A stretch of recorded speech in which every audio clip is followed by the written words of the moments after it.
অসম পুলিচৰো দ্বিতীয় cut off নোলায় কিন্তু ফলাফল সেবাই ঘোষণা কৰিব। কিন্তু তাৰ পিছত আপোনালোকৰ ডকুমেণ্ট ভেৰিফিকেশ্যন হ'ব আৰু ফাইনেল নিযুক্তি 10 অক্টোবৰত হ'ব। আৰু 10 অক্টোবৰলৈ আপোনালোকে ধৈৰ্য ধৰিবই লাগিব, কাৰণ আমিও আপোনালোকৰ অকণমান ধৈৰ্যৰ পৰীক্ষা কৰিব খুজিছোঁ। ঠিক সেইধৰণে যিসকল শিক্ষকে মোক সুধি আছে 5550 লিষ্ট কেতিয়া দিব, আপোনালোককো মই জনাব খুজিছোঁ যে এপ্ৰিল মাহৰ ভিতৰত আমি আপোনালোকৰ ডকুমেণ্ট ভেৰিফিকেশ্যনৰ কাম শেষ কৰিম। মে মাহৰ পৰা আপোনালোকৰ প্ৰভিজনেল লিষ্ট ওলাব, কিন্তু নিযুক্তি 10 অক্টোবৰত হ'ব আৰু তেতিয়ালৈকে আমি সকলোৱে ধৈৰ্য ধৰিম। কোনোবাই ক'ব পাৰে যে নতুন নিযুক্তিৰ ল'ৰা ছোৱালীয়ে যদি ইমান দেৰিকৈ দিওঁ তাতো পোষ্ট ল'ব নেকি? নহয়, নতুন নিযুক্তিৰ তালিকা 10 অক্টোবৰৰ পিছত ওলাব। গতিকে 10 অক্টোবৰত যিসকলে নিযুক্তি পাব তেওঁলোকে স্বাভাৱিকভাৱে নতুন নিযুক্তিত LPৰ শিক্ষক LPত অৱতীৰ্ণ হ'ব নোৱাৰিব, কিন্তু তেখেতসকলে UPৰ পৰীক্ষাত বা আপাৰ প্ৰাইমেৰীৰ মেৰিট লিষ্টত তেওঁলোকৰ নাম ডেফিনেটলি অন্তৰ্ভুক্ত হ'ব পাৰে। গতিকে মই সকলোকে ধৈৰ্য ধৰিব ক'লো। গ্ৰেজুৱেট আৰু পোষ্ট গ্ৰেজুৱেট টিচাৰৰ ৰিজাল্ট মে মাহত, কিন্তু আফটাৰ ডকুমেণ্ট ভেৰিফিকেশ্যন নিযুক্তি 10 অক্টোবৰত। তেনেকৈ LP MEৰ 5550ৰো ডকুমেণ্ট ভেৰিফিকেশ্যনৰ কাম এপ্ৰিল মাহত আমি সমাপ্ত কৰিম। মাৰ্চ মাহৰ পৰা প্ৰভিজনেল লিষ্ট ওলাব, কিন্তু নিযুক্তি 10 অক্টোবৰত হ'ব। এতিয়া মই আহিছোঁ এটা নতুন চৰকাৰী আঁচনিৰ বিষয়ে।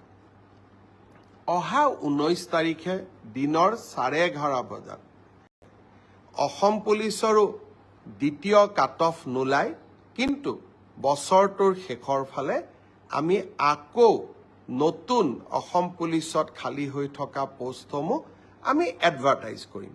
কোনোবাই যদি পোৱা নাই হতাশ হ'ব নালাগে, দৌৰৰ প্ৰেক্টিচ অব্যাহত ৰাখিব লাগে। ADRE পৰীক্ষাৰ প্ৰসংগতে মই উল্লেখ কৰিব খুজিছোঁ, অসম পুলিচৰো দ্বিতীয় কাট অফ নোলায় কিন্তু ফলাফল সেবাই ঘোষণা কৰিব। কিন্তু তাৰ পিছত আপোনালোকৰ ডকুমেণ্ট ভেৰিফিকেশ্যন হ'ব আৰু ফাইনেল নিযুক্তি 10 অক্টোবৰত হ'ব। আৰু 10 অক্টোবৰলৈ আপোনালোকে ধৈৰ্য ধৰিবই লাগিব, কাৰণ আমিও আপোনালোকৰ অকণমান ধৈৰ্যৰ পৰীক্ষা কৰিব খুজিছোঁ। ঠিক সেইধৰণে যিসকল শিক্ষকে মোক সুধি আছে 5550 লিষ্ট কেতিয়া দিব, আপোনালোককো মই জনাব খুজিছোঁ যে এপ্ৰিল মাহৰ ভিতৰত আমি আপোনালোকৰ ডকুমেণ্ট ভেৰিফিকেশ্যনৰ কাম শেষ কৰিম। মে মাহৰ পৰা আপোনালোকৰ প্ৰভিজনেল লিষ্ট ওলাব, কিন্তু নিযুক্তি 10 অক্টোবৰত হ'ব আৰু তেতিয়ালৈকে আমি সকলোৱে ধৈৰ্য ধৰিম।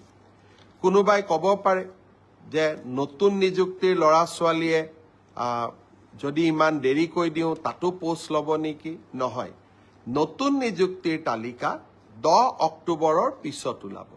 গতিকে 10 অক্টোবৰত যিসকলে নিযুক্তি পাব তেওঁলোকে স্বাভাৱিকভাৱে নতুন নিযুক্তিত LPৰ শিক্ষক LPত অৱতীৰ্ণ হ'ব নোৱাৰিব, কিন্তু তেখেতসকলে UPৰ পৰীক্ষাত বা আপাৰ প্ৰাইমেৰীৰ মেৰিট লিষ্টত তেওঁলোকৰ নাম ডেফিনেটলি অন্তৰ্ভুক্ত হ'ব পাৰে।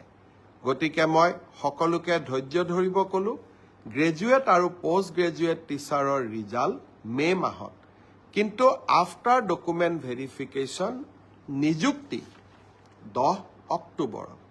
তেনেকৈ LP MEৰ 5550ৰো ডকুমেণ্ট ভেৰিফিকেশ্যনৰ কাম এপ্ৰিল মাহত আমি সমাপ্ত কৰিম। মাৰ্চ মাহৰ পৰা প্ৰভিজনেল লিষ্ট ওলাব, কিন্তু নিযুক্তি 10 অক্টোবৰত হ'ব। এতিয়া মই আহিছোঁ এটা নতুন চৰকাৰী আঁচনিৰ বিষয়ে। অহা 19 তাৰিখে দিনৰ 11:30 বজাত অসম পুলিচৰো দ্বিতীয় কাট অফ নোলায়, কিন্তু বছৰটোৰ শেষৰ ফালে আমি আকৌ নতুন অসম পুলিচত খালী হৈ থকা পোষ্টসমূহ আমি এডভাৰটাইজ কৰিম।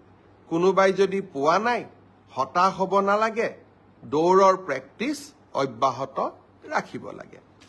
এডিআৰই পৰীক্ষাৰ প্ৰসংগতে মই উল্লেখ কৰিব খুজিছোঁ